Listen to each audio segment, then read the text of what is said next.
كل ليلة كنعس فيها كنحلم بنفس الحلمة، وهذا الشي كله بدا من واحد النهار اللي فقت فيه في الليل، حيت حسيت بحال الا شي حد معايا في البيت. وملي حليت عينيا شفت بزاف ديال الخيالات كحلين على شكل بنادم دايرين بالبلاصة اللي انا ناعس فيها، وكيتحركوا بواحد الطريقة غريبة بحال الا كيشطحوا على شكل شي شمعة صغيرة ملي كتشعلها كتبدا تتحرك على حساب البرد. هادوك الحركات هما بالضبط كيف كانوا دوك الخيالات كيتحركوا.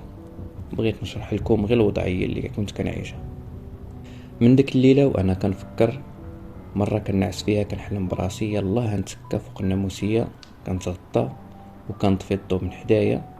ديك الساعه كنبدا نسمع بصوت ديال شي واحد كيهمس لي بشويه من تحت من الناموسيه ديالي.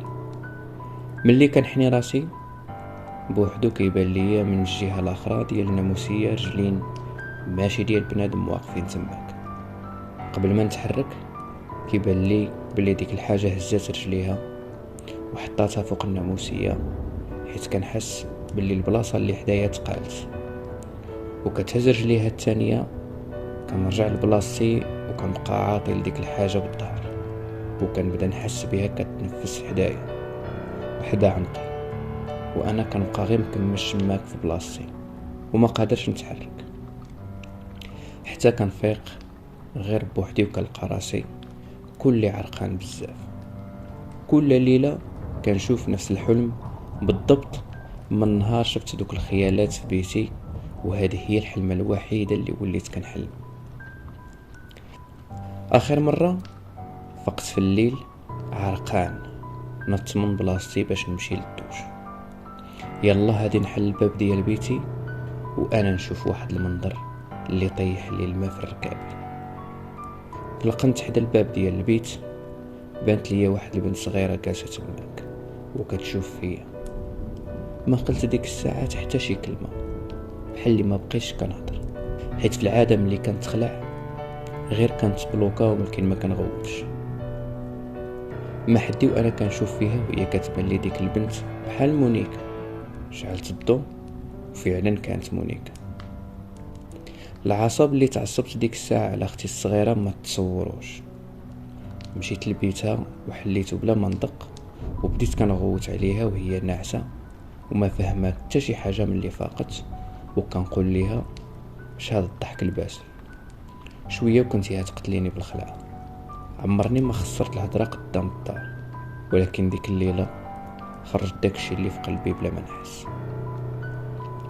من بعد ما فهمت شنو واقع، وهنا فين هتجيني الصدمه الثانيه، وهي باللي فاش جات معايا البيت حيت ما عرفتنيش علاش كندوي واين مونيكا كنهضر عليها، حتى هي تصدمات وبدات كتقسم ليا باللي المونيكا عمرها ما شافتها وباللي ماشي بلاصه ديالها اصلا.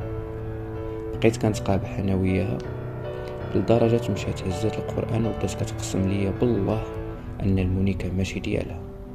وفي هذا الوقت كله كانت المونيكا بحال يلاه قلتي وسطنا، وحسيت بها بحال الا كتسمع فينا بجوج وعاجبها الحال وهي كتشوف فينا.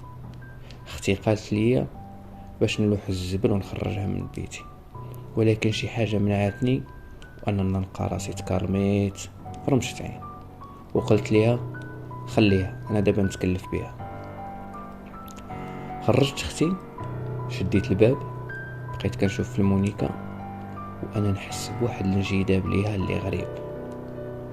المهم ما بقيتش كنقد نعس بالليل لما نعنقها ولا تنعس حدايا، واللي قرب ليها كنغضب ونغوت عليه.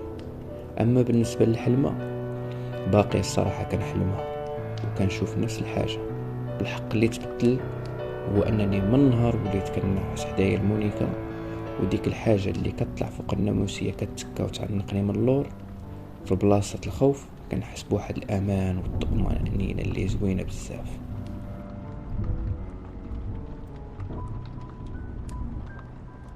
شنو الرأي ديالكم في هادشي؟ كتبوا لي في الكومونتيرات.